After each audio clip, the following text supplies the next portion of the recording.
तुहरा चाहत में दिल मजबूर हो गईल बा, बेवफाई कइल तुहर दस्तूर हो गईल बा। कि तुहर चाहत में दिल मजबूर हो गईल बा, बेवफाई कइल तुहर दस्तूर हो गईल बा। कसूर तुहार ना हमार रहे ए हमार करेजा।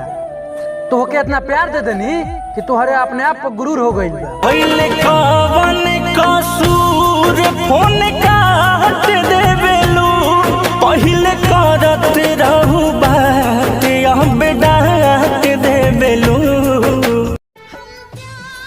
रिश्ता निभाए के ना रहे तो बनैलू काहे, रिश्ता निभाए के ना रहे तो बनैलू काहे। हे पागला के लोग पागले कहत रहे तो अपना प्यार में फंसैलू काहे।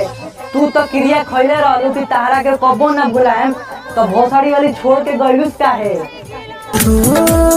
झूठो रानी की दिया तू खैलू, पसंद दूसरा के कैलू, पसंद दूसरा के कैलू।